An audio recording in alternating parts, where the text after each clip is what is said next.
Last question, Nito. Gervonta Davis, Ryan Garcia, supposed to be April 15th. Supposed to be an announcement soon. Who wins that fight? I think that Ryan has good talent. Tank, this is how it's going to be. Tank has a higher probability of winning the fight, 100%. You know, Ryan has to be smart, has to keep the distance. As you can see, when Ryan or when anybody who gives Tank the distance, he has problems with it. You know, and that's why he tries to block him and try to counter him and all that stuff. If Ryan comes out there and keeps sticking that jab and keep him away, see, he's most likely going to win by decision. You know, because he's going to get out. But the thing is, Tank is going to be pressing and pressing. He's going to mentally drain you where it's either you mentally, where you mentally break down. Like all the other fighters that Tank has fought, they mentally broke down and they stopped. And that's something that Ryan, we know he has some mental issues, mental, you know, mental health in the past. But hopefully he learned to become more stronger mentally, that he won't get broken, that Tank can break him down. Because that's what Tank needs to do, is break him down mentally until he can get that counter where he can land those shots. But if Ryan uses that jab and moves around and he can sustain it, that's the story. Now, you were the Gervonta Davis of the lower weight classes where, you know, you blink, you would put somebody out. Vic Darcini and Montiel. What are you looking for? What is a guy like Tank looking for, being a big puncher? Are you looking for just one opening? Are you looking for like a bad habit of another fighter? What we look for is when you commit and you reach in and there's that opening, fighters can't see it. People think that they see it. So when you slip, bam, that's what I'm trying to, you know, teach Dylan how to do, is when you make them slip, bam, because they can't see it. They're already coming in and reaching in and they're vulnerable. That's what Tank does. That's why Tank does this. Pop, pop, hit a pack, he'll tap here, and then he'll make you miss, bam, because you can't see it. You're expecting him to tap, or to do something. That's what Gervonta Tank Davis does, is he goes out there to get in between those shots that the opponents throw. That's where they're most vulnerable, because in offense, there's no defense.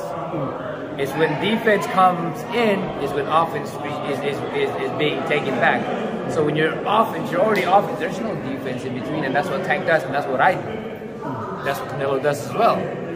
You know, so that's what he does. When he goes in there, he just looks for that in between and the vulnerability and takes those shots.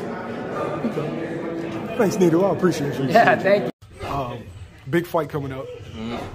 Shit, you actually might see one of these dudes in the future. Yeah. Gervonta Davis. Who's that? More than likely Tank. I don't think I'm gonna see Ryan. I think Ryan, his frame bigger, so he might be 147, 54. Yeah, by the time you get there. Gervonta Davis, Ryan Garcia. What you think of that fight? I think it's a 50-50 fight. I think, like before, I would say like when Ryan was coming up and like still like in a kid body, I would say like, oh, Tank is gonna whitewash him. But he getting stronger, he getting to he maturing more. He's starting to understand his surroundings in the ring. So I think it's gonna be a 50-50 fight. Tank just can't go in there all reckless and trying to, bomb on him, because Ryan got power, he got speed, he got good timing, and he bigger. So I feel like he can't just go in there balling up and just catching shots how he normally do, like with a Leo Santa Cruz or somebody like that. A lot of people like brushing past Ryan, not even giving him a chance. Yeah. He has a lot of ability, but he has a lot of flaws. A lot of people don't give Tank credit for his boxing ability. I feel like, I think Tank is a good boxer. I just think his competition is just not what it should be. Like, he's one of them top dogs. I feel like he should be fighting top dogs instead of fighting small guys moving up or guys who not really like on that level. You know what I'm saying? Who do you want to see Tank fight? I think Ryan is a good fight. I want to see them all fight each other. I want to see Tank and Devin, Tank and Shakur, Ryan. Who else is around there? You got Keyshawn coming up soon. Keyshawn, Frank Martin. Yeah. Even when they go up to 40, they got Richardson Hitchens. Oh, 40's fucking loaded. Yeah. Yep. It's a lot of guys that's around that weight and shit that he can fight. So, how do you see the fight ending?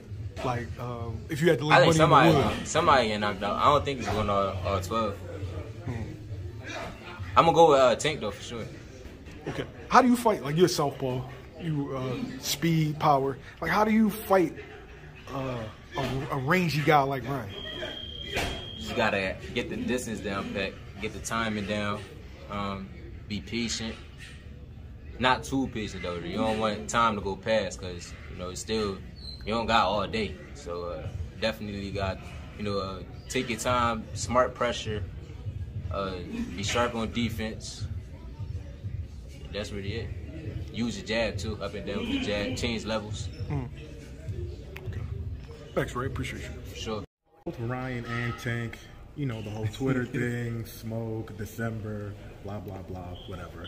Now, let's just say that fight does happen. Who would you get the edge to, man? I'm going for Gervonta Davis based up skill. You ain't even have to think about it. Nah, you ain't I've been listen. It's nothing against Ryan Garcia, but we seen Ryan Garcia, been hurt by southpaws such as Luke Campbell, and keeps his head on the line still. You can't do that with a guy like Gervonta Davis. It just takes one shot. I mean, you see what he did with his last fight with Rollies. He just sat back, on the back foot and knocked him out off the rope. So, Tank Davis's power is real. Would you say that, granted he did get knocked down, but he did gain that He did get up. Yeah, he did get up, and he got confident, and then he got to stop it in his own right. I just think, though, we still haven't seen, and like I said, Tank, again, like I pointed out earlier, we still want to see Tank fight better opposition, but I believe Tank has fought more better opposition than Ryan Garcia up to this point, in my opinion. Would Ryan have to fight a perfect fight against Tank? No, I think Ryan just had to just add a little bit more defense to his arsenal. Like he doesn't move his head a lot, and that's my main thing. My main thing, he stays on the lines. But I think overall Ryan will still give a good fight. It just, like I said, in the end, I believe that experience factor will be the big factor in that fight. And last thing before I let you go, I don't want your wife to kill me. Shout out to Jay Henry, follow on Twitter and Instagram. Did you watch Canelo's fight last weekend? Yeah. Yeah. Well, you're looking a certain way. Some people are saying Canelo looks great. Other people are saying that it looks like Canelo's kind of slipping a little bit. What do you think? It's kind of a bit of both. Like he looked great in spots, of course. Especially with defensive skills. But sometimes it's like you see him kind of bored in there. He didn't have that same flair as he did in the first two fights with Golovkin, but. I think that for the most part, the general public was just tired of seeing. Nobody didn't really want the rematch. I mean, shout out to Golovkin at 40 years old, still fighting at a high level, but really most of us didn't really care to see that as much. Gotcha. Thank you, brother. Appreciate you, man. But I want to see next for Canelo start fighting some of these guys that have been calling him out for years. The Benavidez, the Charlos, and the list goes on. But like again, Canelo, he deserved the right to call his own shots. So I can understand why.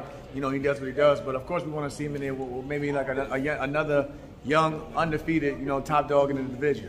Okay. Thank you, man.